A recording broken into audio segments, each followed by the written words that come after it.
गेल्या काही महिन्यांपासून ज्याची चर्चा होती ते ऑपरेशन टायगरवर अखेर शिक्कामोर्तब झाले। ठाकरेंच्या शिवसेनेच्या 9 पैकी 6 खासदारांनी एकत्र येत वेगळा गट स्थापन केलाय। लोकसभा अध्यक्षांनी त्याला मान्यता दिली आहे, त्यामुळे त्यांचा शिंदेच्या शिवसेनेमध्ये विलीन व्हायचा मार्ग साहजिकच मोकळा झालेला आहे। गेल्या 4 वर्षात ठाकरेंच्या शिवसेनेला बसलेला हा दुसरा मोठा धक्का, पक्षात पडलेली ही दुसरी मोठी फूट। यावर ठाकरेंची शिवसेना वगळता इतर फारशा कुणाच्या प्रतिक्रिया आपल्याला दिसला नाही, तर अत्यंत शांततेत संपूर्ण राजकीय प्लॅनिंग करून शिंदेंनी दिलेला हा धक्का होता हे आता स्पष्ट झालंय। गेल्या अनेक महिन्यांपासून याची कल्पना असताना सुद्धा उद्धव ठाकरेंना हे थांबवता आलं नाही, हेही वास्तव आहे। सध्याची परिस्थिती पाहता फक्त ठाकरेंच्या पक्षाचा प्रश्न नव्हे, तर ठाकरेंच्या अस्तित्वाचा सुद्धा हा प्रश्न आहे का, अशी आता चर्चा व्हायला लागली। शिंदेंच्या गोटात रसद पोहोचल्यामुळे आता दिल्लीमध्ये फडणवीसांपेक्षा शिंदेंचं राजकीय वजन वाढतंय का, हाही एक चर्चा सुरू झालेली आहे। पक्षातल्या फुटीवरनं ठाकरे किती काळ समोरच्या दिशेने बोट दाखवत राहणार आहेत? ठाकरेंसाठी ही अस्तित्वाची लढाई मानायची का, आणि असेल तर ती किती गंभीर आहे, याच सगळ्याविषयी आज आपल्याला चर्चा करायची आहे।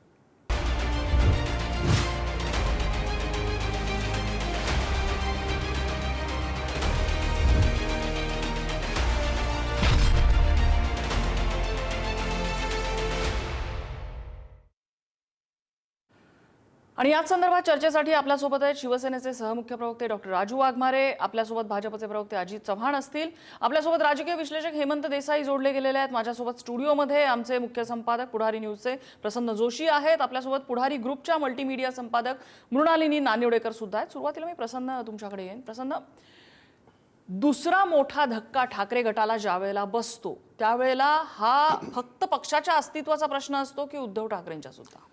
नम्रता, हा मुद्दा तर मी त्याबद्दल बोलणार असे, पण त्यातला एक मगाशी जो तू ओपनिंग सगळं एक सांगितलंस काय परिस्थिती आहे त्याच्यामध्ये आणखी ॲड की हे सध्याचे मुद्दे कसले, त्या उद्धव ठाकरेंच्या अस्तित्वाचे प्रश्न आहेत ते शिवसेनेच्या बद्दल आहेत, त्याचप्रमाणे ते या राजकारणाच्याही पलीकडे जाऊन जी मूल्य आता प्रस्थापित होत आहेत, म्हणजे ज्याला न्यू नॉर्मल, कोविडच्या नंतर जे झालं होतं ना की हे न्यू नॉर्मल आहे, आता कोविडमध्ये मुखपट्टी वापरणं न्यू नॉर्मल आहे, डिस्टन्स ठेवणं न्यू नॉर्मल आहे, तसं आता कुणी कोणावर भरोसा ठेवू शकत नाही, हे एक न्यू नॉर्मल आहे का? आणि मला खरंच हे बघायला आवडेल, हा थोडासा अकॅडमिक हे होईल की याचे परिणाम समाजामध्ये सुद्धा बघायला मिळतील का? यापुढे निष्ठा, विश्वास अवलंबून राहणं, निष्ठेचं फळ मिळणं, देणं, कुणाच्या बाबतीत तरी काहीतरी, कोणासाठी काहीतरी करणं, या सगळ्या गोष्टीला काही अर्थ उरेल का, हाही प्रश्न विचारला गेला पाहिजे। आणि त्याचप्रमाणे मग एक मात्र आहे, म्हणजे पुढे जाण्यापूर्वी आपले बाकीचे गेस्ट बोलतील, या प्रकरणाने एक शिवसेनेसाठी, ठाकरेंसाठी बरं झालं की उद्धव ठाकरे भेटत नव्हते, काम करत नव्हते, लक्ष देत नव्हते, ही कारणं आता संपली, कारण ही कारणं देऊन आधीचे निघून गेले होते आणि तुम्ही थांबला होतात कारण तुमच्याशी संपर्क होता, तुम्हाला तिकीट दिलं होतं, तुमच्यासाठी सगळं काय प्रचार वगैरे पण झाला होता, त्यामुळे एक बरं झालं। आता तीच कारणं परत परत देणार नाहीत की आम्हाला उपलब्ध नव्हते, भेटले नव्हते, कारण ते ज्यांची ही कारणं होती ते निघून गेले, तुम्ही राहिले होतात, म्हणजे खरं तर ही कारणं होती की नाही हा प्रश्नच आहे। मग आता किमान ते एक बरं झालेलं आहे। एक मात्र नक्की आहे की यानंतर आता शिवसेना म्हणण्यापेक्षा जो आपण आपल्या चर्चेचा मूळ गाभा सुद्धा ठेवलेला आहे, ठाकरेंना रिइन्व्हेंट आजच्या काळात जो असा शब्द वापरला जातो तो करावा लागेल, कारण आता परिस्थिती बद से बदतर, जसं हिंदीमध्ये म्हणतात तसं आता मराठीमध्ये सांगायचं झालं तर आता वाईटाकडून अधिक कठीण परिस्थिती तयार होत चाललेली आहे। आणि याची दिशा आता उद्धव ठाकरे, आदित्य ठाकरे, बाकीचे अर्थातच संजय राऊत असतील, अनिल परब असतील, देसाई असतील, हे त्यांच्या अगदी जवळचे साथीदार आहेत, पण प्रामुख्यानं या दोन ठाकरेंच्या दृष्टीने मात्र अतिशय कठीण काळ आहे आता नाही अगदी। आणि मला वाटतं त्याच्यामध्ये आदित्य ठाकरेंच्या बद्दल सुद्धा आपल्याला बोलायला हवं। मी मृणाल मॅमकडे तोच मुद्दा घेऊन जाते, कारण अगदी काही वेळापूर्वीच प्रसन्न आपण बातमी चालवलेली होती की आता आदित्य ठाकरेंसमोरची आव्हानं वाढणार आहेत, त्यांना राज्यात जावं लागेल, त्यांना महापालिकेमध्ये स्वतःला सिद्ध करावं लागेल, त्यांना आमदारांसमोर, उरल्या खासदारांसमोर, सगळ्याच राज्यातल्या त्यांच्या केडर समोर त्यांना स्वतःला सिद्ध करावं लागणार आहे, आणि ही त्यांच्यासाठी सोपी राईड नसणार आहे। It's going to be a roller coaster. Mrinal ma'am, अगदी खरं सांगायचं झालं तर आदित्य ठाकरे ज्या पद्धतीने बोलतात, त्यांनी एका उच्चभ्रू किंबहुना मध्यमवर्गीय वर्गामध्ये स्वतःचं स्थान निर्माण केलेलं आहे। त्यांच्यावर अन्याय व्हायला नको कोणत्याही परिस्थितीत, पण हे स्थान निर्माण केल्यानंतर जे गाव पातळीवर जाऊन पक्ष वाढवायचं काम असतं ते करताना आदित्य ठाकरे कुठे दिसत नाही। आमचे आमदार जात आहेत किंवा आज आमचे आमदार खासदार जात आहेत तर जाऊ द्या, हे म्हणणं कितपत योग्य असतं लोकशाहीमध्ये, हा मुख्य मुद्दा आहे। आणि खरंच काही प्रलोभनं दाखवत असतील आणि त्यासमोर लोक मान जर खाली टाकत असतील तर ही कसली लोकशाही? हा नैतिकतेचा मुद्दा निश्चित योग्य आहे, पण हा नैतिकतेचा मुद्दा गावागावात न्यावा लागतो, विविध प्लॅटफॉर्मवर मांडावा लागतो अशा पद्धतीची कोणतीही तयारी गेल्या 1-1.5 वर्षामध्ये शिवसेना उबाटा गटांनी दाखवली का, हा मूळ प्रश्न आहे. तुमच्यावर जर अन्याय झाला असेल तर तो अन्याय लोकांपर्यंत पोहोचवून आमच्या बरोबर या अशी हाक द्यावी लागते. ही हाक द्यायचा प्रयत्न झाला तेव्हा मुंबई महानगरपालिकेच्या निवडणुकीत शिवसेना उबाठाची सत्ता गेली तरी मराठी मतं त्यांच्या समवेत राहिली. त्यामुळे प्रत्येक संकट संधी घेऊन येत असतं. उद्धव ठाकरे प्रत्येक संकटाचं संधीत रूपांतर करू शकतात, हे आजवर आपण पाहिलंय. आदित्य ठाकरे ते करू शकतात का, हा मुख्य मुद्दा आहे. अगदी नम्रता, दुसरं असं आहे की जेव्हा झेंझी अस्वस्थ झाली आहेत पेपर फुटीसारख्या अत्यंत महाभयंकर प्रपातानंतर, त्यावेळेला आदित्य ठाकरे आणि त्यांची युवा सेना नेमकी काय करते हाही प्रश्न विचारला जाऊ शकतोच. जनता कुठेतरी जर विद्यमान राजवटीवर 3ऱ्या टर्ममध्ये नाराज असेल तर ती नाराजी खासदार गेले तरी काही फरक पडत नाही, हे मला मान्य आहे. पण ती नाराजी एकत्र करण्याचा प्रयत्न पुढच्या काळात होतोय का? या सर्व समावेशक सत्तेला आव्हान देण्यासाठी काहीतरी नवे विचार येत आहेत का, याकडे लक्ष देणं आवश्यक आहे. आणि मी आशा करते की आदित्य ठाकरे त्या आव्हानाला सामोरं जातील, कारण ते नव्या पिढीतले एक प्रॉमिसिंग नेते निश्चित आहेत. बरं, देसाई सर दिसतात मला. देसाई सर, घडामोडींकडे कसं बघायचं?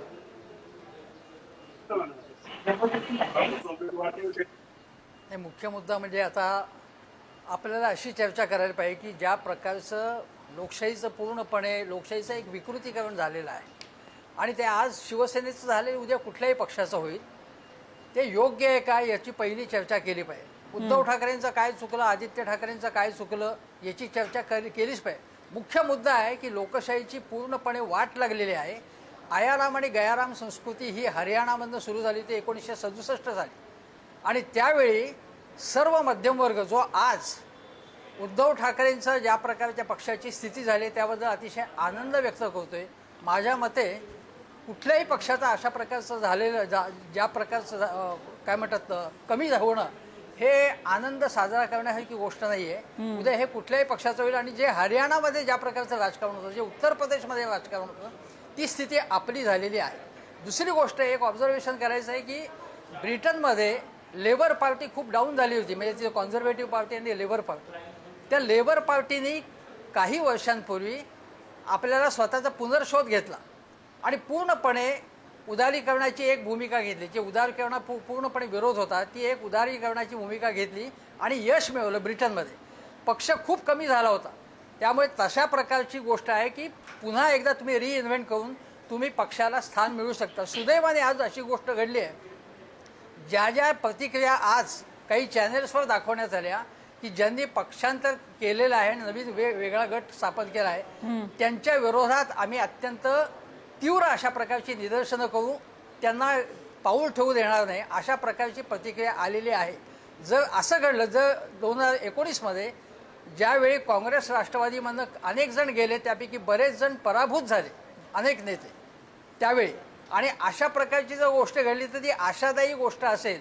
कारण या प्रकारे पूर्णपणे नीतिमूल्यांना खुंटीला बांधून आता हे म्हटलं की लगेच सांगता येईल की जनादेशाचा अपमान आधी उद्धव ठाकरेंनी केला, मग उद्धव ठाकरेंचे लोक म्हणतील की अगोदर 4 दिवसाचं सरकार देवेंद्र फडणवीसांनी स्थापन केलं. या युक्तिवादाला काही अंत राहणार नाही. कोणी पहिली चूक केली, कोणी पहिली चूक केली, सगळ्यांनी मिळून याचा विचार केला पाहिजे की महाराष्ट्राच्या राजकारणाचं आपण सगळ्यांनी मिळून मातेरं केलेलं आहे आणि याबद्दल काहीतरी वेगळा विचार झाला पाहिजे. या मुद्द्याबद्दल मला वाटतं कुणाचंही दुमत नसावं की सगळ्यांनी मिळून मातेरं केलेलं आहे. पण जसं प्रसन्ननी अगदी सुरुवातीला सांगितलं की कदाचित म्हणजे ही धोक्याची घंटा असू शकते की कदाचित न्यू नॉर्मल तर नाही होणार ना. मला अजित चव्हाण दिसतात. एक फक्त नम्रता, मी मध्ये तुला इंटरप्ट करून अजित चव्हाण आणि राजू वाघमारेंकडे जाण्यापूर्वी आपल्या प्रेक्षकांना सुद्धा कळलं पाहिजे, आणि जे मी सांगणार आहे ते शिवसेनेच्या पतनामधल्या अनेक कारणांपैकी एक.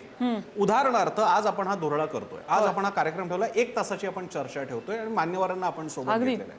आणि यासाठी नम्रता तू शिवसेनेचा सुद्धा प्रवक्ता बनण्याचा प्रयत्न केला. मी इकडे प्रेक्षकांना आणि विशेषतः हेमंत देसाई वगैरे सगळ्यांना आणि पत्रकार आपल्या मृणाल मॅडम सुद्धा आहेत, आमच्या दर अशा महत्त्वाच्या चर्चांना आम्ही शिवसेना उद्धव बाळासाहेब ठाकरे पक्षाच्या प्रवक्त्यांसाठी प्रयत्न करतो.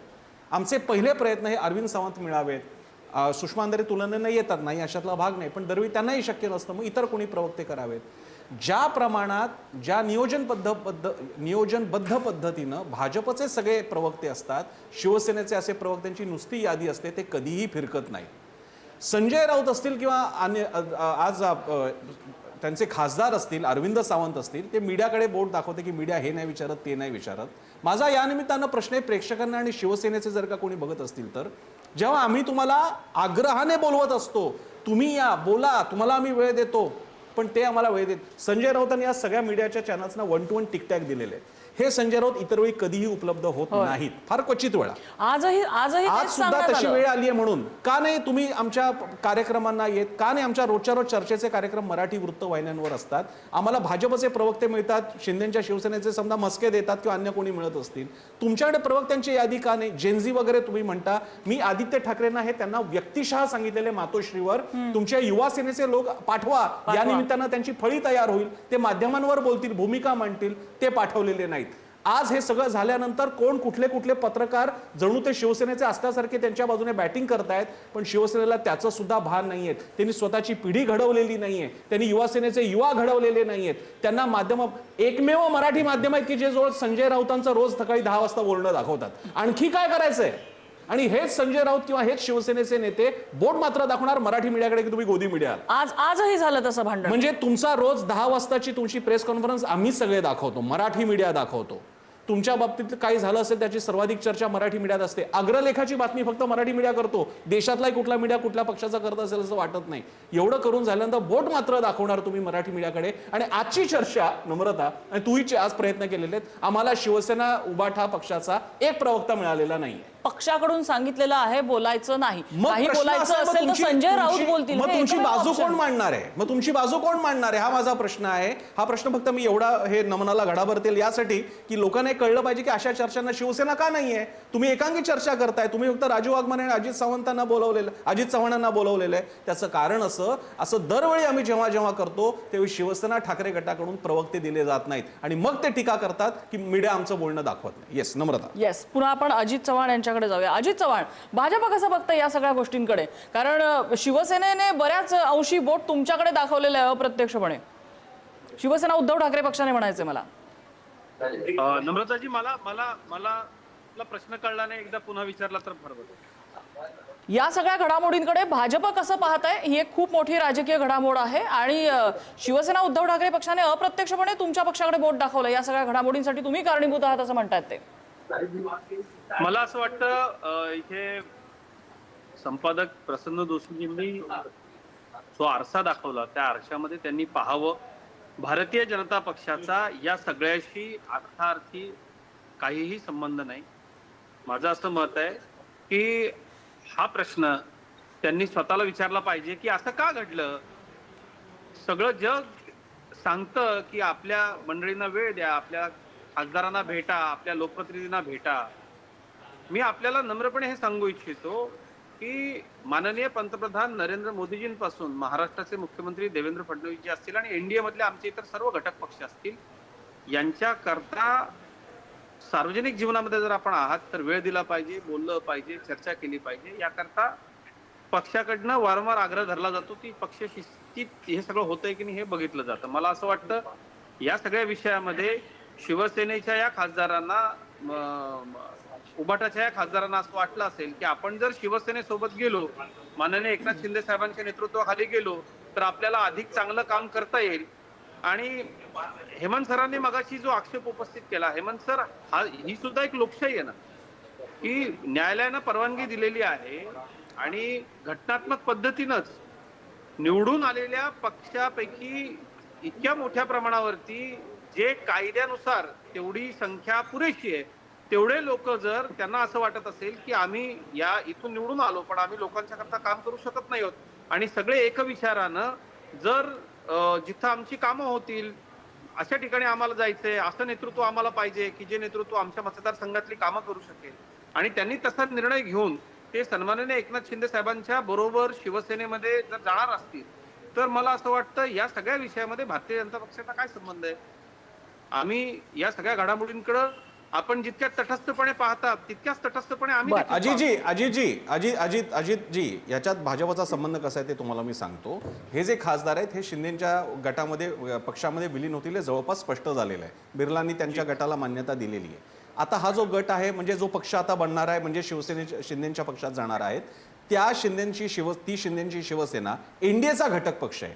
एनडीए भाजपद्वारे आमंत्रित असलेली पक्षांची आघाडी आहे. त्याचे तुम्ही ते घटक पक्ष आहेत त्यांचं समर्थन मिळणार आहे.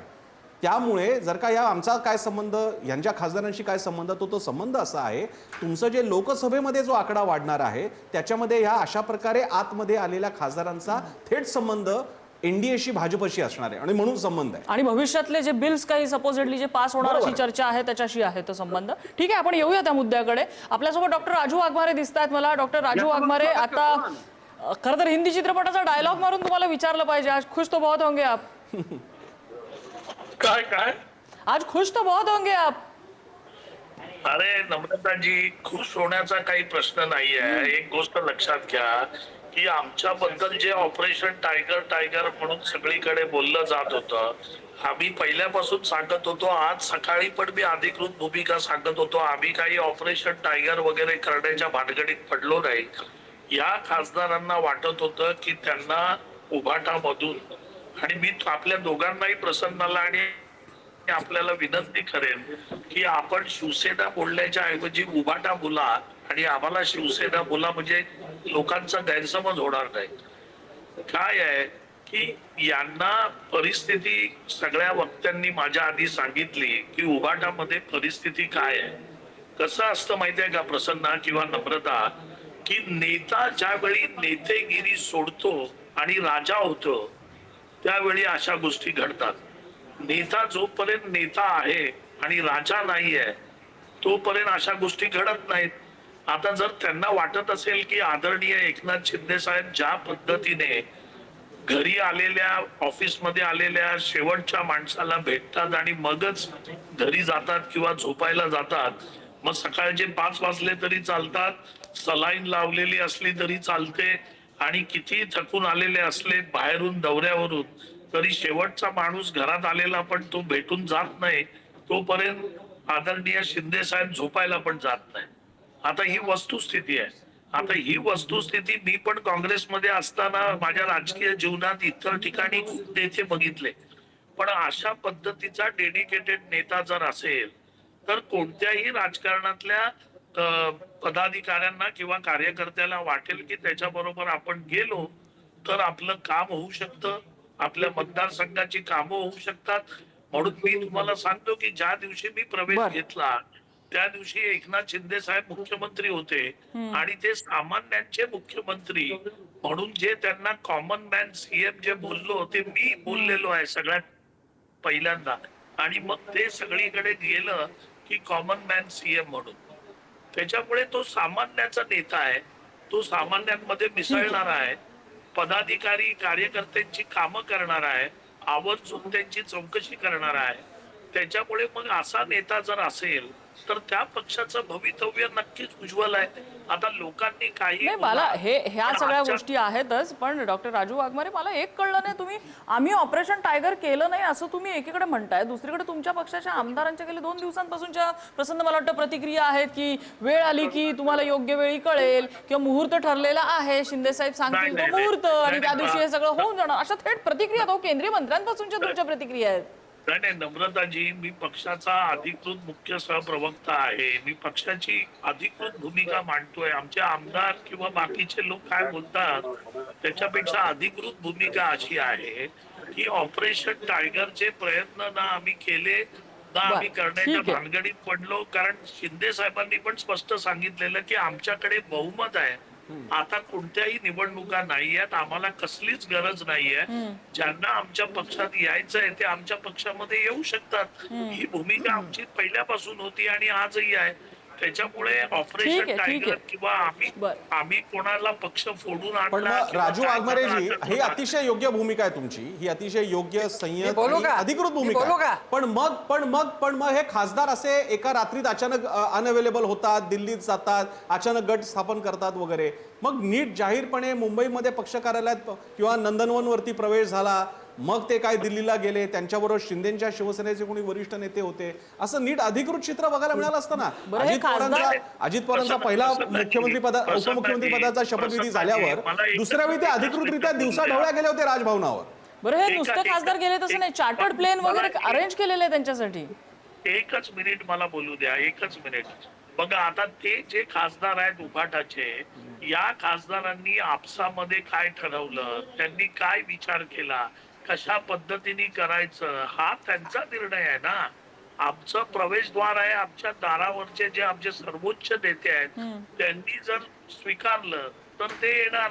आता आमच्या नेत्यांनी ज्यावेळी या सगळ्या गोष्टी त्यांनी केल्या, बरं, त्यावेळी या गोष्टी घडल्या. त्याच्यामुळे त्याच्यामध्ये आम्ही कोणाला बोललो की तुम्ही चला, तुम्ही आमच्या बरोबर या, अशातला कोणताही भाग आम्ही केलेला नाही.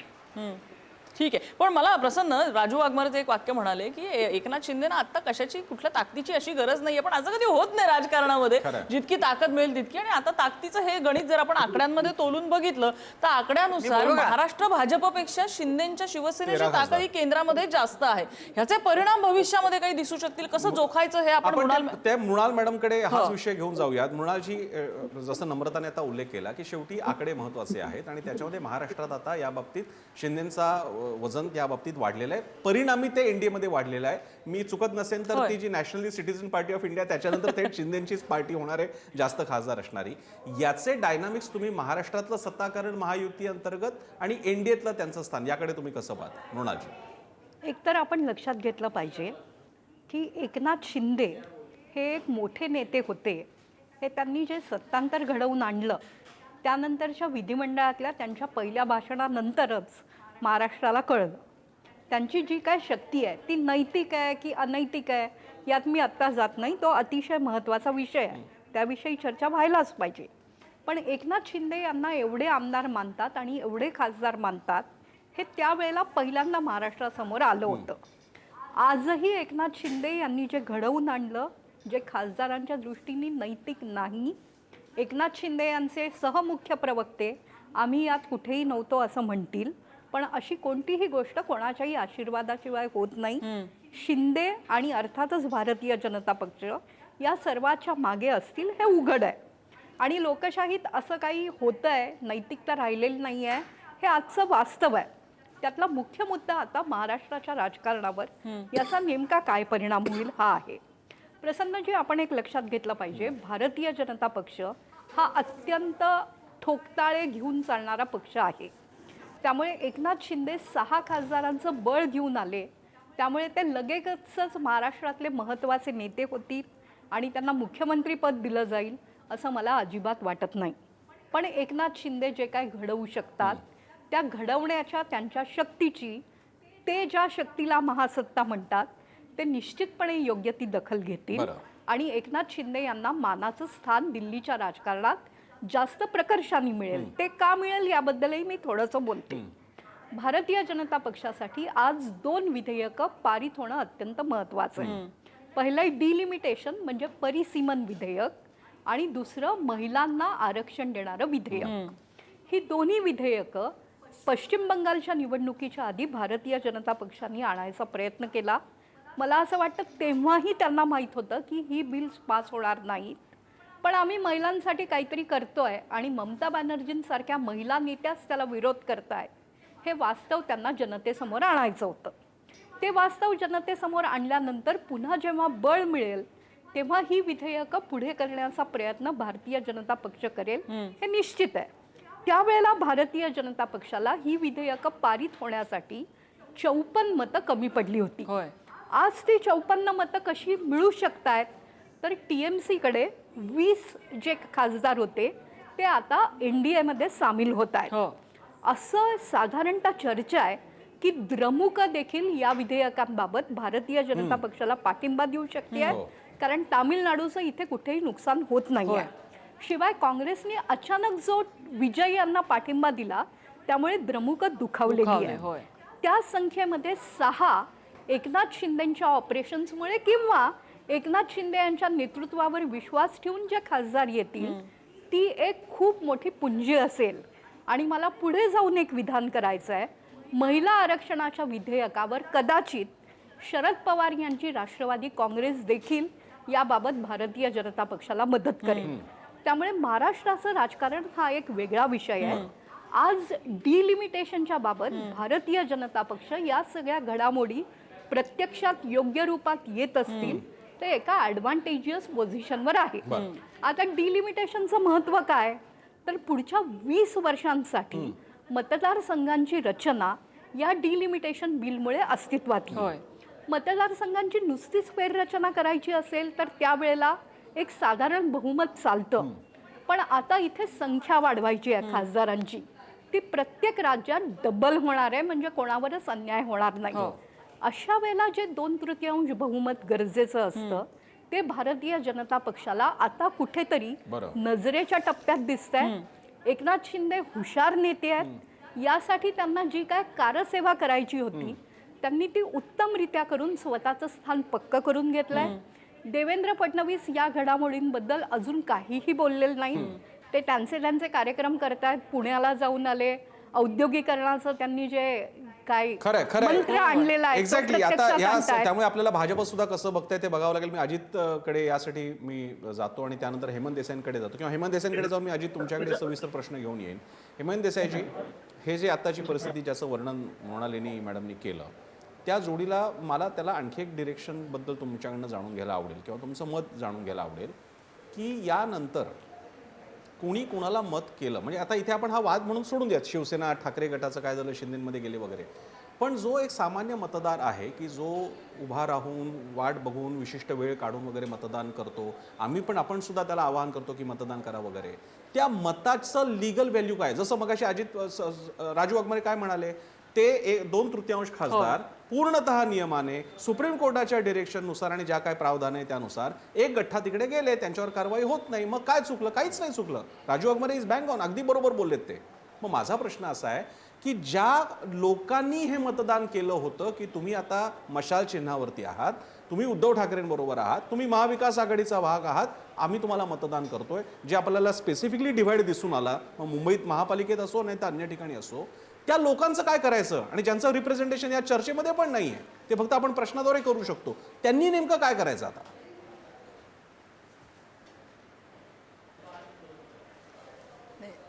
पहिल्यांदा एक दुसरा मुद्दा एक सांगायला आवश्यक आहे की एक देश एक निवडणूक आणि समान नागरी कायदा हे 2 विषय देखील हँडल करण्याच्या दृष्टीने भारतीय जनता पक्षाचे प्रयत्न आहेत. त्या दृष्टीने त्यांना याची मदत होऊ शकेल. दुसरी गोष्ट अशी की या सगळ्याला ज्या प्रकारचं एक नैतिकतेचं आवरण दिलं जात आहे, म्हणजे आमचा काही संबंध नाही याच्याशी.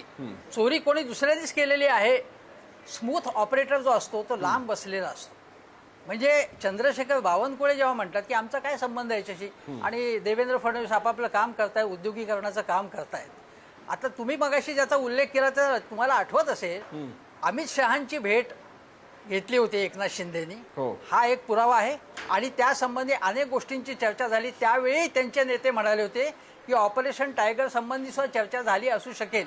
संजय शिरसाट हे त्यांचे मंत्री म्हणतायत, कृपाल तुपाने म्हणतायत, बाकी अनेक नेते म्हणतायत की हे ऑपरेशन चालू आहे आणि योग्य वेळी तुम्हाला कळेल, एकदम भूकंपच होईल. आता स्वतः राजू वाघमारे म्हणतायत की मी प्रवक्ता आहे आणि याचा काही संबंध नाही आमचा, त्यांना याचे ते येतील. याला तसा काहीही अर्थ नाही. मी तुम्हाला उदाहरण सांगतो की ज्यावेळी राजू वाघमारे, मी व्यक्तिगत टीका करत नाही, जेव्हा काँग्रेसमध्ये होते तेव्हा आम्ही अनेकदा चॅनेलवरती असायचो, तेव्हा काँग्रेसमधनं जे लोक राहुल गांधींच्या थांबवते, इंटरप्ट करते तुम्हाला मी. देसाई सर, अरविंद सावंत यांची पत्रकार परिषद सुरू आहे, आपण जरा तिथे जातोय. सॉरी तुम्हाला इंटरप्ट करते. काही करत असेल तर उद्वेगाने एखादा शब्द आला तर त्याला काय फारसं मोठं तुम्ही चौकट बिकट काय करायची ते करता, आम्ही परवा करत नाही त्याची.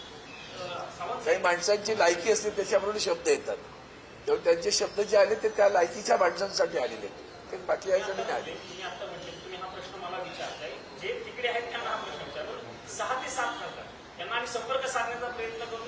परत तुम्ही जेव्हा मला नका, मग माझं म्हणणं तेच आहे ना, 7 बोलतात तेव्हा तुम्हाला सकाळी 3 दिसले नाही का रे? का आंधळे आहेत तुम्ही सगळेजण? नाही दिसले का सकाळी 3? 9 मधले 3 सकाळी दिसले ना, तरी 7चा आकडा येतो. म्हणून तुमच्याबद्दलचा संशय व्यक्त होतो. कुणाचा तरी तुम्हाला फीडबॅक आहे, हेच चालवा म्हणून तुम्ही चालवताय का? देशावर काही संकट आलंय का? नाही ना. पक्षाचं संकट पक्ष बघून गेलं, काय बिघडलं पण त्यासाठी तुम्ही जीव आटवला पाहिजे ना, तिथे जीव आटवत नाही म्हणायचं हे दुःख आहे माझं. आणि म्हणून हा 4था स्तंभ विकला गेलाय किंवा लूज असं जसं पाहिलं गेलं. परत तेच माझं म्हणणं आहे, काल परवाकडे जेव्हा पश्चिम बंगालमध्ये खासदार गेले त्या खासदारांनी लोकसभेच्या अध्यक्षांबरोबर फोटो काढून पाठवला. आकडा पुढे तो फोटो काढा बस. अरविंद सावंत यांची पत्रकार परिषद होती आणि मला वाटतं प्रसन्न तू जो विषय सुरुवातीला अगदी मेन्शन केलास की शिवसेनेचे नेते हे पत्रकारांकडे का बोट दाखवतात अजूनही प्रश्नच आहे. हेमंत देसाईचा मुद्दा पूर्ण करत होते. देसाई सॉरी बोला, पूर्ण करा. हां हां हां तर मी एवढाच मुद्दा सांगतो. तेव्हा वाघमारे असं म्हणायचे की ज्या प्रकारे जात आहेत, पक्षांतर करतायत ते बिलकुल समर्थनीय नाही आहे आणि दुसऱ्या बाजूकडून तशा प्रकारचे प्रयत्न केले जात आहेत हे मला पूर्णपणे आठवत आहे. हा भाग वेगळा, वाघमारे यांना उत्तर देतील. तुम्ही जो प्रश्न विचारलेला आहे की लोकांचं काय, आता याच्यामध्ये हा युक्तिवाद केला जातो की हे सगळं घटना आणि न्यायालयाच्या आदेशा किंवा संमतीनुसार होत आहे. वास्तविक ही केस अजून प्रलंबित आहे, त्याबद्दल निर्णय निवाडा झालेला नाही आहे. आणि ज्या प्रकारचं हे सगळं घडवून आणलं जात आहे, ज्या प्रकारे दडपणं आणली जातात ही सगळ्यांना माहिती आहे. खाजगी सगळेजण कबूल करतात हे काय चाललंय म्हणून. म्हणजे न्यायालयाची कुठल्याही प्रकारची संमती नाही आहे आणि लोकांची संमती नाही. मी मगाशी सांगितलं की लोक हे सगळं बघता आहेत. लोकांना सगळ्याच पक्षांच्या बद्दलचा एक वीट आलाय किंवा एक ज्या प्रकारच्या तडजोडी केल्या जात आहेत. पण यामध्ये ज्याला आपण म्हणतो की नोटाची मतं वाढतायत एकीकडे, काही राज्यामध्ये आणि महाराष्ट्रामध्ये सुद्धा एका निवडणुकीमध्ये नोटाची मतं वाढलेली आहेत आणि त्यामुळे हा जो भ्रमनिरास होतो आहे, त्यामुळे कितीही तुम्ही याला चांगला हा भ्रमनिरास असा आहे की नोटा हे फक्त नाराजी व्यक्त करायचं साधन असू शकतं. त्याला लीगल स्टँडिंग काय, नोटा एखादा उमेदवार पाडू शकत नाही ना. अगदी एका मतासाठी पण तो उमेदवार जिंकू शकतो. त्याच्यामुळे त्याला जे सामान्य माणसाच्या मताला जो काय कायदेशीर आधार पाहिजे असतो नाहीये, हा प्रश्न आहे या घडीचा. सर अगदी तुम्ही मुद्दा अगदी खूप पॉइंट. नोटाचं समर्थन करत नाहीये मी असं सांगतोय लोकांचा भ्रमनिरास झालाय. नोटाचं समर्थन बिलकुल करत. ठीक आहे, अजित चव्हाणांना मुद्दा मांडायचा. अजित चव्हाण, मी बोलू का? मला माझ्यापुरतं फक्त इतकंच बोलायचं आहे. हेमंत देसाई सर, आपण इतकं नकारात्मक बोलतात. आमच्यासारखे नवयुवक तरुण आता जे राजकारणामध्ये आलेले आहेत, मला एक सांगा, आम्ही काही खूप अब्जाधीश घरचे आहोत का? आमचं कुटुंब काही राजकारणामध्ये मोठमोठ्या पदांवरती आहे का? अजिबात नाही. भारतीय जनता पक्षानं, माझ्या पक्षानं सामान्य कार्यकर्त्यांना जी संधी देण्याची भली मोठी परंपरा केंद्रापासून ते थेट स्थानिक स्वराज्य संस्थांपर्यंत सध्या सुरू केलेली आहे. त्याच्यावरती आणि ती आधीपासून आहे आमची. त्याच्या बाबतीत आपण कधी बोलणार? हा भाग आला इदा. एक मला सांगा, हे सगळं घडलं, आपण म्हणता अजून सगळं कोर्टामध्ये प्रलंबित आहे. ठीक आहे, हरकत नाही. त्यानंतर जनतेच्या न्यायालयामध्ये एकनाथराव शिंदे गेले ना, त्यानंतर जनतेच्या न्यायालयामध्ये भारतीय जनता पक्ष गेला ना, आणि जनतेनं आम्हाला भरभरून आशीर्वाद दिला. जनतेच्या आशीर्वादानं आज आम्ही राज्यामध्ये सरकारमध्ये आहोत. मला असं वाटतं सर, या सगळ्याचं विश्लेषण करत असताना खूप नकारात्मक आणि एकदमच लोकांच्या मनामध्ये, मला तुम्ही सांगा, हे लोक निवडून आले एका विशिष्ट विचारधारेला धरून, उबाटाच्या माध्यमातून हे लोक निवडून आले, उबाटाने त्यांना तिकीट दिलं. पण जर समजा उबाटाचे अध्यक्ष त्यांच्या बाबतीत कुठेही सक्रिय सहभाग घेत नसतील, त्यांना भेटत नसतील, त्यांच्याशी चर्चा करत नसतील, विरोधी पक्ष म्हणून रस्त्यावरती उतरून आंदोलन करत नसतील, त्यांचे युवा नेते कुठल्याही पद्धतीचं आंदोलन करत नसतील, आणि या लोकांना असं वाटलं की बाबा रे आपली चूक झाली आणि घटनेनं दिलेल्या अधिकाराप्रमाणे 2/3 लोक एकत्र आले, त्यांनी आपला वेगळा गट केला आणि त्यांनी अशा पद्धतीच्या त्यांची जर भूमिका घेतली आणि मांडली, तर त्यांना काही आपल्याला लगेचच गुन्हेगार ठरवता येणार नाही ना. लोकांमध्ये इतका असंतोष आहे वगैरे वगैरे आपण सांगताय.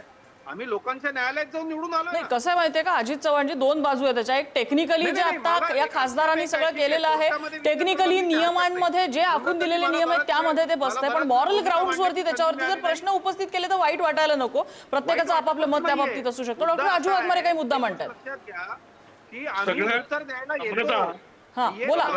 ही आमची परंपरा आहे. सगळ्यात पहिली गोष्ट अशी दिलं पाहिजे. की आपण ज्यावेळी एका बाजूला म्हणतो की लोकांचा भ्रमनिरास झाला किंवा अशा गोष्टी की लोक नाखुश आहेत, अशा प्रकारच्या गोष्टी ज्यावेळी आपण मांडतो नम्रता, त्यावेळी आपण हा पण विचार करायला पाहिजे ना.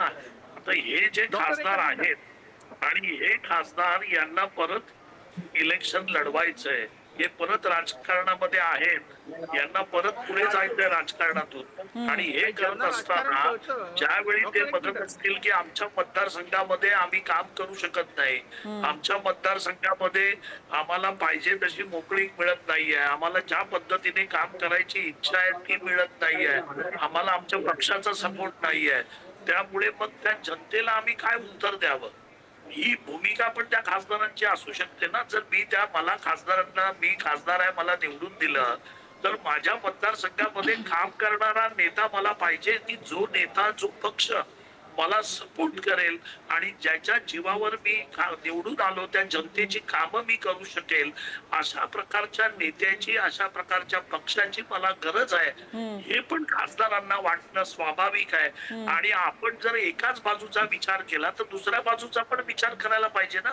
हे म्हणतात आमची कामं होत नाहीत, आम्हाला राजू वाघमारेजी तुम्ही जे बोलताय त्याच्यात उत्तर आहे मी बेसिक क्लिअर करतो. म्हणजे हे फारच ढोबळेपणा होईल. एक पहिली गोष्ट, शिवसेनेमध्ये पहिला फॅक्शन जेव्हा तयार झाला तेव्हाच ही कारणं देण्यात आली होती की आम्हाला ही कामं करू दिली जात नाही, भेटत नाही, संपर्क नाही, मदत नाही वगैरे वगैरे.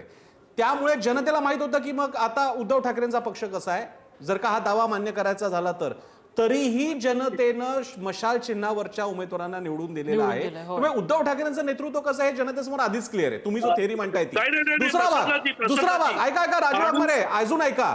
कामं करू दिली जात नाही असं तुम्ही आता शब्द वापरले की जर का आम्हाला म्हणजे त्या खासदारांना कामं करू दिली जात नाही तर ते बोट त्यांच्या पक्ष नेत्याकडे नव्हे तर त्यांच्या बाजूची जी सिस्टीम आहे, मग त्यांना पुरेसा निधी मिळतो की नाही. मग तो महापालिकेमध्ये, मुंबई महापालिकेत आपण पाहिलं काही नगरसेवकांना किती निधी मिळाला, कोणाला किती मिळाला, आमदारकांच्या बाबतीत सुद्धा काय झालं त्याच्या बातम्या येत असतात. मग तसा फरक पडला का, त्याच्या बाबतीत भेदभाव झाला का, पक्ष नेतृत्व कोणाचंही असलं तरी मतदारसंघात कोण पक्ष नेतृत्व म्हणणार आहे राजू वाघमारे काम करू नका मतदारसंघात, कोणतं जगातलं कोणतं नेतृत्व म्हणणार आहे की काम करू नका. त्यामुळे आणि तिसरा आणि शेवटचा मुद्दा माझं म्हणणं असं आहे की यानंतर मतदान झालं, हे सगळं झाल्यानंतर आज अनेक माध्यमं आहेत, तुम्ही जनतेसमोर गेला होता का, काही फेसबुक पोस्ट वगैरे काही केली होती का, माझा हा असा विचार आहे, तुमचं काय मत आहे, लोकांकडनं मत मागवण्याचे आज अनेक मार्ग आहेत, लोकांपर्यंत जाण्याचे मार्ग आहेत, मीटिंग घेण्याचे मार्ग आहेत, भाषणं करण्याचे मार्ग आहेत, की फील तर येऊ द्या. बरं, या 6 खासदारांपैकी एक खासदार दाखवा की ज्याच्या विरोधात तिथल्या जनतेने बंड पुकारलाय किंवा तिथल्या जनतेने आक्रोश मोर्चा काढला होता की हा आम्हाला काही कामाचा नाहीये किंवा आम्हाला ह्या खासदाराला काम करू दिलं जात नाही म्हणून मोर्चे निघाले. असं तरी उदाहरण दाखवा. आम्हाला काहीच कळलं नाही मीडियाला असं चाललंय. प्रसादराजी मला बोलू द्या ना, तुम्हाला उत्तर देतो मी. प्रश्न असा आहे की हे ज्यावेळी खासदार आपापल्या मतदारसंघामध्ये काम करायचे भाषा करतात, आंदोलनाची भाषा करतात, पक्ष नेतृत्व करून तेवढा त्यांना पाठिंबा मिळाला पाहिजे, संघटनेचा पाठिंबा मिळाला पाहिजे, पदाधिकाऱ्यांचा पाठिंबा मिळाला पाहिजे. आता या सगळ्या संघटनेच्या लोकांना, पदाधिकाऱ्यांना, कार्यकर्त्यांना जर पक्ष नेतृत्व काय गायडन्सच करत नसेल, त्यांना भेटतच नसेल, त्यांना काही सूचना करत नसेल, त्यांच्या बरोबर रस्त्यावर उभं राहत नसेल, तर मग हे सगळे जण आणि ती जनता ही नेहमी दुसरीकडे आपल्या उपायाकडे बघत असते. आणि माणसाचा हा नॅचरल स्वभाव आहे की आज नाही झालं उद्या होईल आणि त्या उद्याची वाट बघतो. पण त्याच्या लक्षात येतं की उद्या काहीच उगवत नाहीये आणि आपल्याला परत 3 वर्षांनी निवडणुका आहेत, आपल्याला कामं करायला पाहिजेत. आपलं नेतृत्व आपलं ऐकत नाही, आपल्याशी बघत नाही, आपल्याला किंमत देत नाही. हे ज्यावेळी लक्षात येतं त्यावेळी माणूस हा पक्ष सोडण्याचा निर्णय घेतो. याचं उदाहरण मी स्वतः आहे ना. तुम्ही असं नका समजू की ज्याला काय मिळतं म्हणूनच माणूस कुठेतरी जातो. त्याच्या व्यथा त्या पक्षाबद्दलच्या ज्या असतात त्या पण समजून घेण्याचा प्रयत्न केला पाहिजे ना. आपण असं कसं म्हणून चालेल की आता ते गेले म्हणून टीका करतायत. अरे ते म्हणजे राजू वाघमारेजी वाझे फार जवळचे होते का? मग म्हणजे वाझे फार जवळ होते म्हणून ते अगदी राहिले आणि बाकीचे सगळे म्हणजे 6च्या 6 खासदारांना उद्धव ठाकरे उभं करत नव्हते, वाझे मात्र एकदम जवळचे होते, असा अर्थ काढायचा का? प्रसन्नाजी, हा वैयक्तिक प्रश्न आहे. माणसाची सहनशक्ती किती आहे त्याच्यावर ते अवलंबून आहे. त्याच्यामुळे लोकांनी जो निर्णय घेतला तो चुकीचाच असला पाहिजे असा प्रकार नाही. एखाद्या लग्नात पण ज्यावेळी कोणी जोडपं डिवोर्स घेतं त्याची प्रक्रिया काही एका दिवसात होत नाही हो. बरं. डिवोर्स घेण्याची त्याला पण कालावधी जातो. त्या मला build-up मला होत ना जातं. मला ह्याच्यामध्ये आता हे मुद्दे सगळे मांडलेले आहेत. मला प्रसन्न ह्याच्यामध्ये एक कायम असा प्रश्न पडतो की उद्धव ठाकरेंच्या बाबतीत ही दुसरी मोठी फूट आहे. अनेक महिन्यांपासून ऑपरेशन टायगर बद्दल माध्यमांमध्ये सुद्धा बोललं जात होतं, पण उद्धव ठाकरे ती रोखू शकले नाहीत. ह्याला काय म्हणायचं? त्यांची निष्क्रियता म्हणायचं, त्यांची हतबलता म्हणायचं, की त्यांना काही राजकीय काही अडचणी त्यांना असू शकतात ते म्हणता येईल, काय म्हणायचं ह्या सगळ्याला? हा कोणाला प्रश्न होता? मी अच्छा, मी आपण सगळ्यांचीच मतं घेऊया याच्याबद्दल, प्रत्येकाची वेगवेगळी मतं या असतील. बाबतीत म्हणजे सुरुवात प्रसन्न म्हणजे मी म्हणेन मी त्यानंतर बोलू आपण का? देसाई आणि मृणाल मॅडम कडे सुद्धा जाऊया. पण याच्यातलं एक नम्रता हे मान्य करावं लागेल की अगदी परवापर्यंत सुद्धा उद्धव ठाकरे मी हा काय आजचा दिवस माझा नाही उद्याचा माझा असेल, ज्यांना जायचं त्यांनी जाऊ द्यावं वगैरे, या कदाचित त्यांनी त्या गोष्टी गृहीत धरलेल्या आहेत की एका लेवलला आपण काही करू शकत नाही. बरं, हे सुद्धा मान्य करावं लागेल. संजय राऊत आता म्हणतायत राडे होतील, आता जनता थांबणार नाही, राडे होतील. काही चाललेलं नाही. महाराष्ट्राचं जीवनमान सगळं नीट चालू आहे. कुठेही काय फार आंदोलनं झाली नाहीत. म्हणजे छगन भुजबळांच्या वेळी झाली होती ती तर सोडूनच द्या, एकनाथ शिंदेच्या वेळी झाली तेवढी पण झालेली नाहीयेत. महाराष्ट्र बदललेला आहे, जनतेचे सुद्धा प्राधान्यक्रम बदललेले. त्यांनी ठरवलं बरं ठीक आहे तुमचं राजकारण होत राहील, आम्ही आमचं चालू ठेवू. त्यामुळे आता तो काळ बदललेला आहे. ते बहुधा उद्धव ठाकरेंनी ठरवलं असेल बाबा नाही हातात आपण करायचं होतं काय, त्यामुळे त्यांनी ते सोडून दिलं असेल. ती हतबलता म्हणा किंवा स्ट्रॅटेजीचा भाग म्हणा, आता थेट पुढच्या निवडणुकीला बघू असंही असेल. मृणाल मॅमचं मृणाल मत मॅडम मला नाही ह्याच्याबद्दल जाणून घ्यायचं. मला असं म्हणायचं आहे की ही उद्धव ठाकरेंची हतबलता निश्चितपणे आहे. एवढ्या प्रकारचा पैसा किंवा वेगवेगळी प्रलोभनं जेव्हा दाखवली जातात तेव्हा काहीच होऊ शकत नसतं, हे मान्य करू. पण त्याचबरोबर केवळ मी उद्धव ठाकरेंचं कौतुक करायला इथे बसलेली नाही, त्यांची निष्क्रियता देखील यामागचं थोडं बहुत कारण आहे की नाही याचा त्यांच्याच पक्षाच्या लोकांनी शोध घ्यावा. खासदार किंवा आमदार विधिमंडळात किंवा लोकसभेत बसले असतात आणि ते म्हणतात की आमच्या नेत्याला भेटायला आम्हाला वेळ नाही, हे दुर्दैव आहे. अर्थात म्हणून मला उद्धव ठाकरे की एकनाथ शिंदे या चर्चेत आत्ता जायचं नाही. आत्ताचा मुद्दा जास्त मोठा आहे, तो लोकशाही समोरचा मुद्दा आहे. एखाद्या मतदारसंघात तिथल्या जनतेने त्या खासदाराला जर निवडून दिलं असेल तर त्याला पक्षांतर करायचं असेल तर राईट टू रिकॉल हवा का, हा एक महत्त्वाचा मुद्दा आहे. त्यांना केवळ शिवसेनेचीच मतं या खासदारांना मिळाली नव्हती, तर या खासदारांना काँग्रेस विचारावर श्रद्धा असलेल्या मतदारांनीही मतदान केलं होतं. अशाच प्रकारची नैतिकता उद्धव ठाकरे यांनी 2019 साली देखील पाळली नाही. म्हणजे जिथे भारतीय जनता पक्ष आणि शिवसेना युती असताना मतं दिली गेली होती त्यावेळेला अचानक वेगळी भूमिका घेण्याचं कारण काय, ज्याबद्दल घटनेत तरतूद नाही, कारण ते राजकीय पक्षांची सोय आहे. नितीश कुमार इकडून तिकडे जातात, उद्धव ठाकरे इकडून तिकडे जातात. त्यामुळे आपल्या लोकशाहीत काही रिफॉर्म्स होणं आवश्यक आहे. एकदा मी जर एका खासदाराला मतदान केलं असेल तर त्यांनी भूमिका बदलायच्या आधी त्यांनी राजीनामा द्यायला हवा, असं एक माझं नागरिक म्हणून मत असू शकतं. त्या दृष्टीने काय पावलं टाकली जात आहेत, कोणीतरी येऊन काहीतरी आश्वासनं देत आहे किंवा मला अचानक वाटतंय की आज हा माझा नेता नाही. उद्धव ठाकरे यांना अचानक वाटतंय की नाही भारतीय जनता पक्षाला मुख्यमंत्रीपद मिळू देता कामा नये. मग प्रचारावर जी पोस्टर्स लागली होती त्याचं काय? त्यामुळे मुद्दा भारतीय जनता पक्षाचाही आहे, एकनाथ शिंदेंचाही आहे आणि उद्धव ठाकरेंचाही आहे. या देशातला मतदार ज्या पद्धतीने मतदान करतो त्याचा आदर राखायची इथल्या नेत्यांना सवयच राहिलेली नाही. आणि मग कुठेतरी काहीतरी रेवडी कल्चर आणायचं, रात्रीचे काहीतरी उद्योग करायचे, मग निवडून यायचं आणि वाटेल त्या वेळेला वाटेल ते करायचं.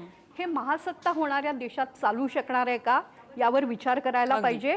व्यक्ती छोट्या असतात, नैतिकता आणि मुख्यतः लोकशाहीची मूल्य हा एक अत्यंत महत्त्वाचा मुद्दा आहे.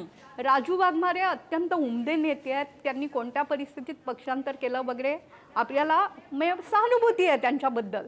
पण मी एका मतदारसंघात जर विशिष्ट विचाराला मतदान केलं तर त्या खासदारांनी ते बहुमत सोडून वेगळ्या ठिकाणी जायचा त्याला अधिकार आहे की नाही याचा विचार व्हायला हवा आणि तो संसदेने करायला हवा. आणि या रिफॉर्मची सध्या आपल्याला गरज आहे. पण मूळ जो प्रश्न मी आता पुन्हा एकदा विचारला होता तोच मी देसाई सरांकडे घेऊन जाते की इथे जर उद्धव ठाकरे समोरच्या दिशेने कायम बोटं टाकतात, भाजपने केलं, शिंदेने केलं, ज्यांना जायचं त्यांना जाऊ दे, सगळे आमदार आमचे, सगळे खासदार आमचे मोठ्या प्रमाणात फुटून गेले, ही बाहेरच्या दिशेने किती दिवस उद्धव ठाकरे बोटं दाखवणार मला आहेत? फक्त यात एकच जोडायचं आहे की जर खूप मोठ्या प्रकारची प्रलोभनं दाखवली जात असतील तर एखादा नेता ती थांबवायला काय करू शकतो, हा देखील आज समोर आलेला प्रश्न आहे. ही प्रलोभनं दाखवली गेली का माझ्या समोर पुरावे नाहीत, पण असं अचानक कोणीतरी उठून मतदान जे काय झालंय त्याचा वेगळा निर्णय का घेतं याचाही विचार व्हायला हवा. देसाई सर,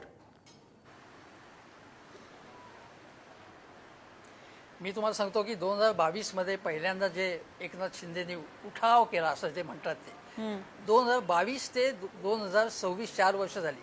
उद्धव ठाकरे, आदित्य ठाकरे तेच आहेत, त्यांची कार्यशैली तीच आहे. या लोकांनी जायचं होतं तर तेव्हाच जायला पाहिजे होतं. यांना नवीन त्यांचे दुर्गुण लक्षात आले का की हे काही काम करत नाहीत, कोणाला भेटत नाही ते?